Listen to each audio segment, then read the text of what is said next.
नमस्कार दोस्तों, मैं विष्णु प्रताप सिंह अपनी कंप्यूटर पाठशाला के इस यूट्यूब चैनल पर आपका स्वागत करता हूं। फ्रेंड्स, पाइथन प्रोग्रामिंग लैंग्वेज जो कि ओ लेवल का थर्ड पेपर होता है, उसका सेकंड लेक्चर है ये हमारा। जो फ्रेंड्स इस वीडियो को पहली बार देख रहे हैं उन लोगों से रिक्वेस्ट है कि इसका फर्स्ट लेक्चर जरूर देखें, देन उसके बाद इसको देखें तो ज़्यादा अच्छे से समझ में आएगा। ये वीडियो खासकर ओ लेवल वाले स्टूडेंट्स के लिए बनाया गया है, जिसमें पाइथन का कोर पार्ट पूरा का पूरा कवर किया जाएगा। तो फ्रेंड्स, ज़्यादा टाइम वेस्ट न करते हुए आइए हम लोग सिलेबस की तरफ बढ़। तो फ्रेंड्स, लास्ट क्लास में हमने देखा था, लास्ट क्लास में पाइथन को किस किस फील्ड में हम लोग यूज कर सकते हैं। कंसोल एप्लीकेशन डेवलप करने के लिए, डेस्कटॉप एप्लीकेशन डेवलप करने के लिए, web application, mobile application, machine learning और आईओटी एप्लीकेशन यानी रोबोटिक्स से रिलेटेड कोई वर्किंग करनी है तो हम पाइथन एप्लीकेशन का, पाइथन प्रोग्रामिंग लैंग्वेज का यूज कर सकते हैं। फ्रेंड्स, अब हम लोग आगे कंटिन्यू देखेंगे।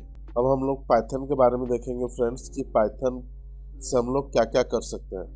तो फ्रेंड्स, अगर पाइथन प्रोग्रामिंग लैंग्वेज आप फर्स्ट टाइम सीख रहे हैं तो आपको एक चीज़ याद रखनी पड़ेगी कि जो पाइथन प्रोग्रामिंग लैंग्वेज है, मैंने फर्स्ट लेक्चर में क्लियर किया था कि ये नॉन स्ट्रक्चर्ड प्रोग्रामिंग लैंग्वेज है, यानी कि इसको अगर आप इसमें प्रोग्रामिंग करनी है तो आपको किसी भी प्री डिफाइन सिंटैक्स की या रूल्स एंड रेगुलेशंस को फॉलो नहीं करना पड़ता है। इसका जो सिंटैक्स है वेरी सिंपल, बहुत ही सिंपल और स्ट्रेट फॉरवर्ड सिंटैक्स यूज होता है। यानी आपका लॉजिक अगर सही है तो प्रॉपर अगर आप लॉजिक के अकॉर्डिंग कोड करते चले जाएंगे आपको रिजल्ट सही मिलेगा।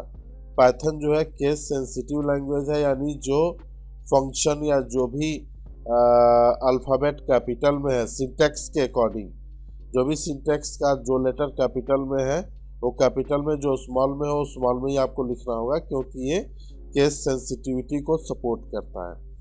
ऑब्जेक्ट ओरिएंटेड प्रोग्रामिंग लैंग्वेज है, यानी क्लास एंड ऑब्जेक्ट पे डिपेंडेंट वर्किंग को सपोर्ट करता है।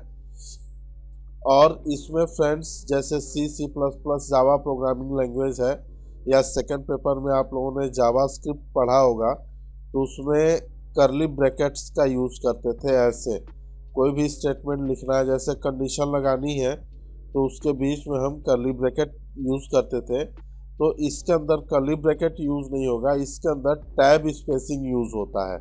आगे जब प्रोग्रामिंग करेंगे तो आपको समझ में आएगा। इसमें वेरिएबल को पहले से डिक्लेयर करने की ज़रूरत नहीं पड़ती है, क्योंकि जहाँ पे भी हमें ज़रूरत है वहाँ पे वेरिएबल लेंगे और वो ऑटोमेटिक डिक्लेयर हो जाएगा और उसमें जो भी वैल्यू डालेंगे वो एक्सेप्टेबल होगा।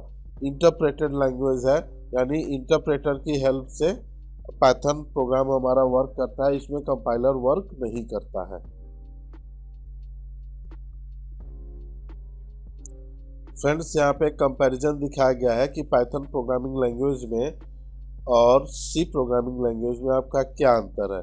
अगर जैसे मान लीजिए दो नंबर को इनपुट करके यूजर से और उनका एडिशन करना है तो सी प्रोग्रामिंग लैंग्वेज में आप कोड करेंगे तो आपका 13 लाइन का, यहाँ पे देखिए 13 लाइंस का कोड है, 13 लाइन का कोड आपको लिखना पड़ेगा और इसमें कहीं भी मिस्टेक होगा तो आपका प्रोग्राम प्रॉपर रिजल्ट नहीं देगा।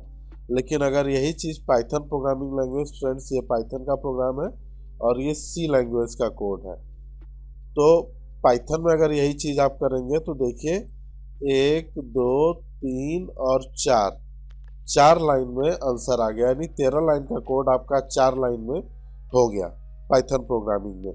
फ्रेंड्स, एक चीज़ और बता दें कि पाइथन प्रोग्रामिंग में जब आप कोडिंग करेंगे तो उसका जो फाइल का एक्सटेंशन होता है .py होता है, यानी फाइल नेम .py के साथ सेव करेंगे तो ये पाइथन का कोड माना जाएगा। सी प्रोग्रामिंग का .c होता है, C++ का .cpp होता है, जावा का .java होता है, ठीक है।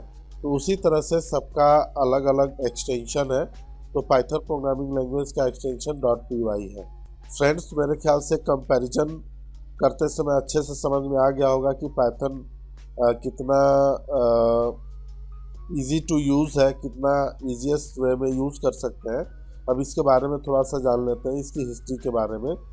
तो पाइथन का जो फादर ऑफ पाइथन कहे जाते हैं वो है गिडो वैन रोयशम। ठीक है, इनको फादर ऑफ पाइथन बोला गया है क्योंकि इन्होंने ही डेवलप किया। पाइथन प्रोग्रामिंग के लैंग्वेज से पहले सेट प्रोग्रामिंग लैंग्वेज था। सेट प्रोग्रामिंग लैंग्वेज पे इन्होंने वर्किंग की, रिसर्च किया और new language Python programming language इन्होंने डेवलप किया। कहाँ पे डेवलप हुआ था? ये विस्कंडे एंड इंफॉर्मेटिका रिसर्च सेंटर, कहाँ पे? नीदरलैंड के विस्कंडे एंड इंफॉर्मेटिका रिसर्च सेंटर में डेवलप किया था इन्होंने। वहीं पे ये काम करते थे। ठीक है, और वहाँ पे इन्होंने डेवलप किया था। फ्रेंड्स, 1980 में इनको आइडिया ऐसा, मतलब इन्होंने सोचा कि कुछ ऐसा प्रोग्रामिंग लैंग्वेज सेट लैंग्वेज की तरह से ही कुछ नया डेवलप होना चाहिए जो कि काफ़ी स्ट्रेट फॉरवर्ड सिंटैक्स वाला हो, इजी टू यूज़ हो।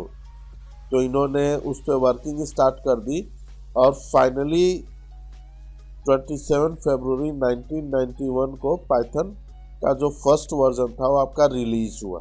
तो फ्रेंड्स, यहाँ पे हम बात करेंगे कि पाइथन का नाम पाइथन क्यों दिया गया। पाइथन का मतलब तो होता है कि अजगर सांप। तो किसी भी प्रोग्रामिंग लैंग्वेज का नाम सांप के ऊपर रखने का क्या मतलब है?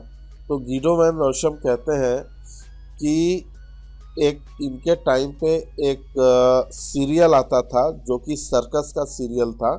उसका नाम था मोंटी पाइथन्स फ्लाइंग सर्कस। ठीक है, और उस सर्कस के बहुत बड़े फैन थे और उस सर्कस में एक कैरेक्टर था जिसका नाम था पाइथन।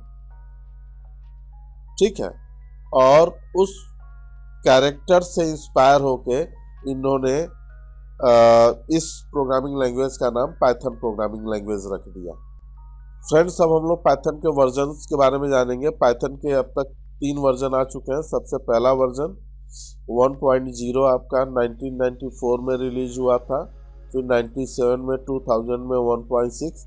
इसके बाद पाइथन 2 आया 2001 में। फिर इस तरह से ये आगे बढ़ता गया।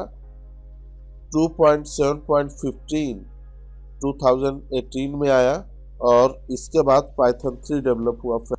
पाइथन 3 2008 में आपका आया और 3.0। फिर इसके बाद पाइथन 3.6.5 28 मार्च 2018 में आपका आया। इस समय लेटेस्ट में अगर आप देखेंगे तो पाइथन 3.10 पॉइंट समथिंग आ चुका है, लेकिन अभी जो पाइथन है पाइथन 3 ही यूज़ हो रहा है आपका। तो फ्रेंड्स, अभी हम लोग आगे देखेंगे कि पाइथन को इंस्टॉल, डाउनलोडिंग एंड इंस्टॉलेशन कैसे करते हैं।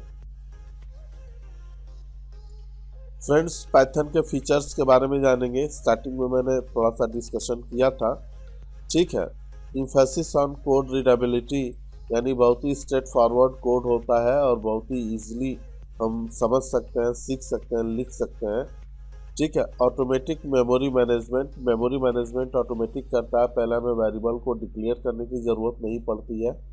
ठीक है, डायरेक्ट वेरिएबल हम यूज़ करते हैं और ये डायनेमिक तरीके से वेरिएबल को डिक्लेयर कर लेता है। और no garbage collection. No garbage collection का मतलब ये है कि पाइथन प्रोग्रामिंग लैंग्वेज में गार्बेज का कॉन्सेप्ट नहीं होता जैसे सी और C++ में होता है।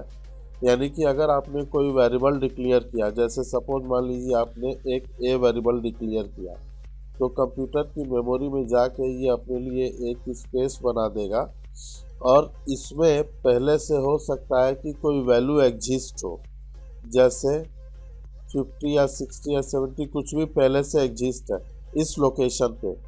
तो इसकी तो ज़रूरत हमें है नहीं, हमें किसी और वैल्यू की ज़रूरत होगी जो हमने यहाँ पे डिक्लेयर किया हुआ है।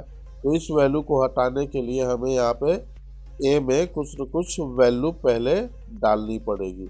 यानी अब क्या होगा, ये जो 50 है ये कैंसिल होके यहाँ पे 10 आ जाएगा। ठीक है, तो ये कॉन्सेप्ट C और C++ में होता है फ्रेंड्स, लेकिन ये कॉन्सेप्ट गार्बेज का जो कॉन्सेप्ट है ये आपका पाइथन प्रोग्रामिंग लैंग्वेज में नहीं होता है। यानी इनिशियली कोई भी वेरिएबल डिक्लेयर करेंगे तो उसकी कोई वैल्यू नहीं होती है। पाइथन के अंदर वर्किंग करने के लिए बहुत सारी लाइब्रेरी अवेलेबल होती है जिसके हेल्प से कई सारे अलग अलग हम कैटेगरी के प्रोग्राम्स सॉफ्टवेयर्स डेवलप कर सकते हैं। मल्टी पैराडिगम प्रोग्रामिंग लैंग्वेज यानी ये ऑब्जेक्ट ओरिएंटेड प्रोग्रामिंग टेक्निक को भी सपोर्ट करता है और प्रोसीजरल ओरिएंटेड प्रोग्रामिंग टेक्निक को भी सपोर्ट करता है। हर दोनों तरह की प्रोग्रामिंग टेक्निक को सपोर्ट करता है। पाइथन के अंदर इंटरप्रेटर यूज होता है जो कि स्टेप बाय स्टेप चीज़ों को चेक करता है और उसे करेक्ट करता है कोडिंग को। प्लेटफॉर्म इंडिपेंडेंट का मतलब ये है फ्रेंड्स कि पाइथन प्रोग्रामिंग लैंग्वेज के लिए किसी भी प्लेटफॉर्म की डिपेंडेंसी नहीं है। यानी ये ऐसा नहीं है कि ये विंडोज़ ऑपरेटिंग सिस्टम पे ही चलेगा या लाइनक्स ऑपरेटिंग सिस्टम पे चलेगा या यूनिक्स ऑपरेटिंग सिस्टम पे चलेगा या डॉस पे चलेगा। तो पाइथन जो प्रोग्रामिंग लैंग्वेज है ये प्लेटफॉर्म इंडिपेंडेंट है, यानी किसी भी ऑपरेटिंग सिस्टम पे हम इसे रन कर सकते हैं। केस सेंसिटिव लैंग्वेज है, पहले ही हम लोग डिस्कस कर चुके हैं। फ्रेंड्स, पाइथन प्रोग्रामिंग लैंग्वेज में बहुत सारे अलग अलग एप्लीकेशंस डेवलप करने के लिए लाइब्रेरी अवेलेबल होती है। जैसे कि अगर आपको कोई graphical user interface based application तैयार करना है यानी डेस्कटॉप एप्लीकेशन तैयार करना है तो आप कर सकते हैं। वेब फ्रेमवर्क तैयार करना है यानी वेबसाइट्स वगैरह कोई तैयार करनी है, वेब एप्लीकेशन तैयार करने हैं तो भी आप कर सकते हैं। मल्टीमीडिया एप्लीकेशन जैसे ऑडियो वीडियो वगैरह प्ले करने के लिए कोई एप्लीकेशन रेडी करना है तो आप कर सकते हैं। डेटाबेस से रिलेटेड कोई वर्किंग करनी है तो भी आप कर सकते हैं।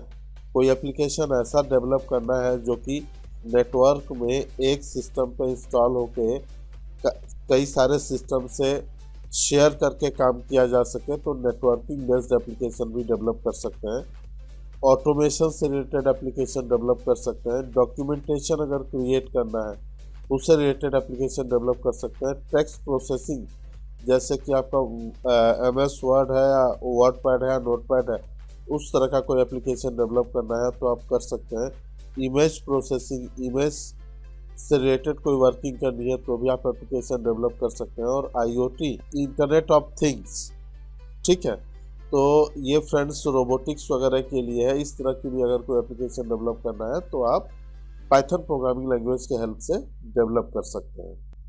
फ्रेंड्स, नेक्स्ट स्टेप में हम लोग देखेंगे डाउनलोड एंड इंस्टॉलेशन, यानी कि पाइथन प्रोग्रामिंग लैंग्वेज को अगर ऑनलाइन आपको डाउनलोड करना है या उसे इंस्टॉल करना है तो डाउनलोड और इंस्टॉल कैसे करेंगे, इसको हम लोग नेक्स्ट वीडियो में देखेंगे, यानी लेक्चर नंबर 3 में देखेंगे। थैंक्स फ्रेंड्स, अगर वीडियो अच्छा लगे तो इसे लाइक, सब्सक्राइब और शेयर ज़रूर करें ताकि ज़्यादा से ज़्यादा स्टूडेंट्स की हेल्प हो सके। Thank you for watching.